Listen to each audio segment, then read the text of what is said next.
Assalamualaikum warahmatullahi wabarakatuh. Halo semuanya, saya Siti Sundari dengan NIM 1862201401 dari Universitas Muhammadiyah Tangerang kelas P2K ingin mempresentasikan tentang metode penelitian akuntansi mengenai skala pengukuran populasi dan teknik sampling serta analisa data. Desain penelitian, rancangan penelitian yang menjelaskan berbagai cara yang digunakan untuk menjawab permasalahan penelitian. Di antaranya 1. Populasi dan sampel, 2. Jenis data, 3. Definisi operasional, dan 4. Metode analisis data. Definisi operasional adalah cara mengukur variabel dengan menggunakan berbagai skala. Skala pengukuran dan instrumen penelitian. Macam-macam skala pengukuran dibedakan menjadi 4. Yang pertama ada skala interval, kedua skala nominal, ketiga skala ordinal, dan keempat skala rasio. Pembahasan pertama mengenai skala interval atau Likert.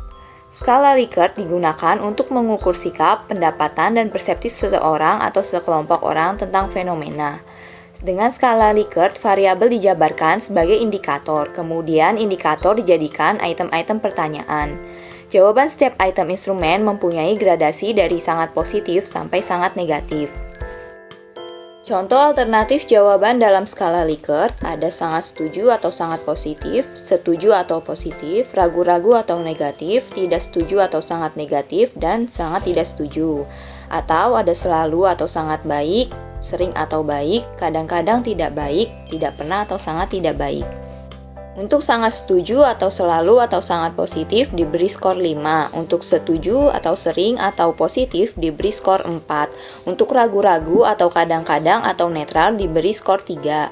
Untuk tidak setuju atau hampir tidak pernah atau negatif diberi skor 2. Untuk sangat tidak setuju atau tidak pernah diberi skor 1. Yang selanjutnya skala Goodman. Skala pengukuran dengan dua jawaban yang tegas, data yang dapat interval atau rasio.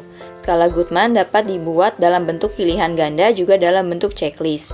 Jawaban dibuat skor tertinggi 1 dan terendah 0. Yang kedua ada skala nominal. Skala nominal adalah skala pengukuran di mana angka tidak memiliki makna kecuali hanya sebagai pembeda. Contohnya hitam, putih, KAP Big Four, KAP Non Big Four, pria, wanita, serta Departemen Akuntansi, Departemen Pemasaran. 3. Skala ordinal. Skala ini memiliki makna rating. Jawaban pertanyaan bertingkat dengan contoh berkaitan dengan juara. Untuk angka 4 adalah jika juara 4, angka 3 untuk juara 3, angka 2 jika juara 2, dan angka 1 jika juara 1. Dan yang terakhir, skala rasio. Data yang dihasilkan berupa data rasio. Skala ini merupakan skala tertinggi dalam skala pengukuran. Contohnya ROA atau Return on Asset sama dengan laba bersih dibagi dengan aset total. Populasi teknik sampling. Pengertian populasi dan sampel. Populasi adalah wilayah generalisasi yang terdiri atas objek atau subjek yang mempunyai kuantitas dan karakteristik tertentu yang ditetapkan oleh peneliti untuk dipelajari dan kemudian ditarik kesimpulannya. Sedangkan pengertian sampel adalah sebagian dari jumlah dan karakteristik yang dimiliki oleh populasi. Teknik sampling. Teknik sampling adalah teknik pengambilan sampel. Secara skematis, teknik sampling seperti gambar di bawah ini. Teknik sampling dibagi menjadi dua, yaitu probability sampling dan non-probability sampling. Untuk probability sampling sendiri terdapat 4 macam, yaitu 1. Simple random sampling, 2. Proportionate stratified random sampling, 3. Disproportionate stratified random sampling, dan keempat, area or cluster sampling, atau sampling menurut daerah. Sedangkan untuk non-probability sampling sendiri terdapat 6, yaitu 1. Sampling sistematis, 2. Sampling kuota, 3. Sampling aksidental, 4. Purposive sampling, 5. Sampling jenuh, dan 6. Snowball sampling. Dari tabel tersebut kita akan membahas satu persatu. Yang pertama untuk probability sampling. Probability sampling adalah teknik sampling yang memberikan peluang yang sama bagi setiap unsur atau anggota populasi untuk dipilih menjadi anggota sampel. Teknik ini meliputi 1. Simple random sampling. Dikatakan simple atau sederhana karena pengambilan sampel anggota populasi dilakukan secara acak tanpa memperhatikan strata yang ada dalam populasi itu. Cara demikian dilakukan bila anggota populasi dianggap homogen. Kedua, proportionate stratified random sampling. Teknik ini digunakan untuk bila populasi mempunyai anggota atau unsur yang tidak homogen dan berstrata secara proporsional. Suatu organisasi yang mempunyai pegawai dari latar belakang pendidikan, maka populasi pegawai itu berstrata. Yang ketiga, disproportionate stratified random sampling. Teknik ini digunakan untuk menentukan jumlah sampel bila populasi strata tetapi kurang proporsional. Misalnya, pegawai dari PT tertentu mempunyai lulusan S3 sebanyak 3 orang, S2 sebanyak 4 orang, S1 sebanyak 90 orang, dan SMU sebanyak 80 orang, SMP 700 orang. Maka 3 orang lulusan S3 dan 4 orang S2 itu diambil semuanya sebagai sampel, karena 2 kelompok terlalu kecil bila dibandingkan dengan kelompok S1, SMU, dan SMP. Dan terakhir ada cluster sampling atau area sampling. Teknik sampling untuk menentukan sampel bila objek yang akan diteliti atau sumber data sangat luas. Misalnya, penduduk dari suatu negara, provinsi, atau kabupaten. Untuk menentukan penduduk mana yang akan dijadikan sumber data, pengambilan sampel berdasarkan daerah populasi yang ditetapkan. Yang kedua, non-probability sampling. Pengertian non-probability sampling adalah teknik yang tidak dapat memberi peluang atau kesempatan sama bagi setiap unsur atau anggota populasi untuk dipilih menjadi sampel. Non-probability sampling ini terdiri dari 6. Yang pertama ada sampling sistematis. Adalah teknik penentuan sampel berdasarkan urutan dari anggota populasi yang telah diberi nomor urut. Misalnya anggota populasi yang terdiri dari 100 orang. Dari semua anggota itu diberi nomor urut, yaitu nomor 1 sampai nomor 100. Pengambilan sampel dapat dilakukan dengan nomor ganjil saja, genap saja, atau kelipatan dari bilangan tertentu. Misalnya kelipatan dari bilangan 5. Untuk ini, maka yang diambil sebagai sampel adalah nomor 5, 10, 15, 20, dan seterusnya sampai dengan 100. Yang kedua, sampling kuota adalah teknik untuk menentukan sampel dari populasi yang mempunyai ciri-ciri tertentu sampai jumlah kuota yang diinginkan. Sebagai contoh, akan melakukan penelitian terhadap pegawai golongan 11 dan penelitian dilakukan secara kelompok. Setelah jumlah sampel ditentukan 100 dan jumlah anggota peneliti berjumlah 5 orang, maka setiap anggota peneliti dapat memilih sampel secara bebas sesuai dengan karakteristik yang ditentukan, atau golongan 11 sebanyak 20 orang.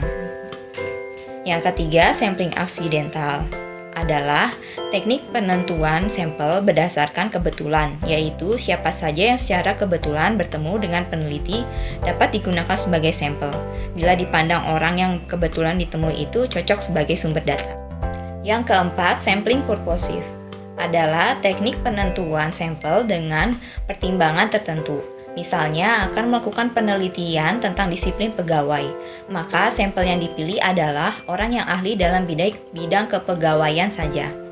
Yang kelima, sampling jenuh adalah teknik penentuan sampel bila semua anggota populasi digunakan sebagai sampel. Hal ini sering dilakukan bila jumlah populasi relatif kecil, kurang dari 30 orang. Istilah lain sampel jenuh adalah sensus, di mana semua anggota populasi dijadikan sampel. Dan yang terakhir ada snowball sampling, adalah teknik penentuan sampel yang mula-mula jumlahnya kecil, kemudian sampel ini disuruh memilih teman-temannya untuk dijadikan sampel. Begitu seterusnya, sehingga jumlah sampel semakin banyak.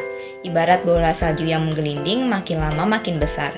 Pada penelitian kualitatif, banyak menggunakan sampel purposive dan snowball.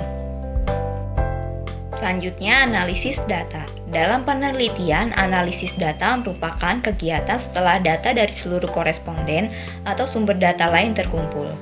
Kegiatan dalam analisis data antara lain, mengelompokkan data berdasarkan variabel dan jenis responden, mentabulasi data berdasarkan variabel dari seluruh responden, menyajikan data tiap variabel yang diteliti, melakukan perhitungan untuk menjawab rumusan masalah, serta melakukan perhitungan untuk menguji hipotesis yang telah dilakukan. Untuk penelitian yang tidak merumuskan hipotesis, langkah terakhir tidak dilakukan.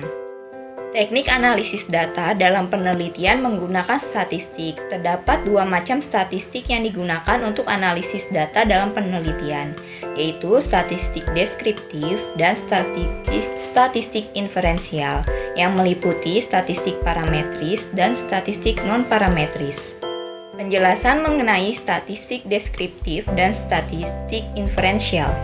Statistik deskriptif adalah statistik yang digunakan untuk menganalisis data dengan cara mendeskripsikan atau menggambarkan data yang telah terkumpul, sebagaimana adanya tanpa bermaksud membuat kesimpulan yang berlaku untuk umum atau generalisasi. Penelitian yang dilakukan pada populasi atau tanpa diambil sampelnya jelas akan menggunakan statistik deskriptif dalam analisisnya. Tetapi bila penelitian dilakukan pada sampel, maka analisisnya dapat menggunakan statistik deskriptif maupun inferensial. Statistik deskriptif dapat digunakan bila peneliti hanya ingin mendeskripsikan data sampel dan tidak ingin membuat kesimpulan yang berlaku untuk populasi di mana sampel diambil. Tetapi bila peneliti ingin membuat kesimpulan yang berlaku untuk populasi, maka teknik analisis yang digunakan adalah statistik inferensial. Termasuk dalam statistik deskriptif antara lain adalah penyajian data melalui tabel, grafik, diagram lingkaran, piktogram, perhitungan modus, median, mean atau pengukuran tendensi sentral, perhitungan desil, persentil, perhitungan penyebaran data melalui perhitungan rata-rata dan standar deviasi, serta perhitungan prosentase.